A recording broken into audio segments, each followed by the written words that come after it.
So our next patient is Kristen, a 16-year-old who we admitted last night with a concern for meningitis. Kristen is an otherwise healthy 16-year-old who first presented to our pediatrician 4 days prior to admission with sore throat and fever. She had gone to her pediatrician who had done a throat culture and started her on antibiotics for concern about pharyngitis. Over the next several days, she did not improve, and last night before she was admitted, began having worsening headache and vomiting, prompting her to come to the emergency room. In the emergency room, they called Alexa and I down for concerns about meningitis, and we performed lumbar puncture down there and admitted her for empiric antibiotics and to observe her. Alexa, do you mind telling us I have the results of the spinal fluid Great. test, the ones that are back anyway. She had clear, slightly xanthochromic spinal fluid. The gram stain was negative, no red blood cells in the spinal fluid, a white blood cell count of 21, 45% of which were neutrophils, a protein concentration of 125 milligrams per deciliter, and a glucose concentration of 55 milligrams per deciliter. Great. Good work, guys. Should we go and examine the patient? Sure. Yep. Good morning, Kristen. Good morning. This is Dr. Heyman, my attending physician. Hi. This is Mrs. Poulin and Kristen. Hi, Kristen.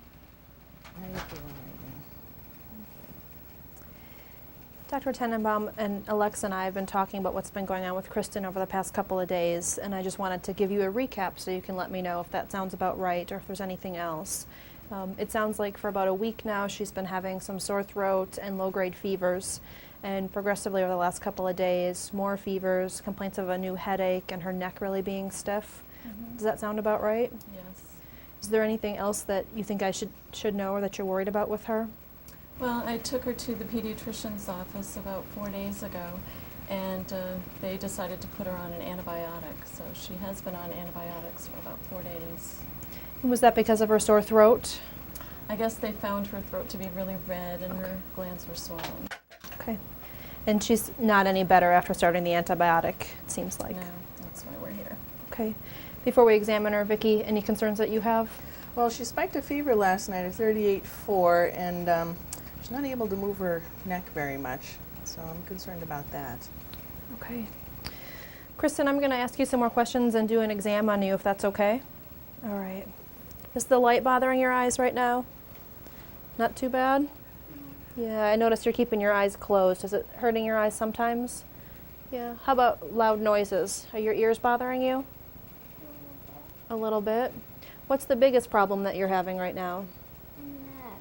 Your neck? What's the matter with it? Can't move it very much. You can't move it. Are you having headaches with that as well? Okay, all right. I'm going to actually just sort of take your head and try to bend it, and I want you to tell me if it's sore, okay? So that hurts to do? Yeah. Okay. Yeah, so she really has a stiff neck, and I don't really get much flexion at all when we're able to do that. Kristen, thank you for letting me examine you.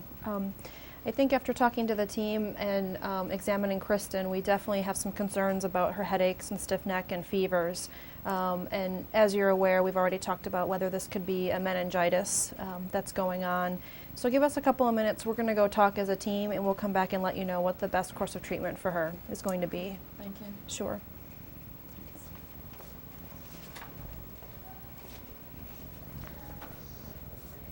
So great job, guys. That's a pretty interesting case of a patient who appears clinically to have meningitis with her photophobia and definite stiff neck.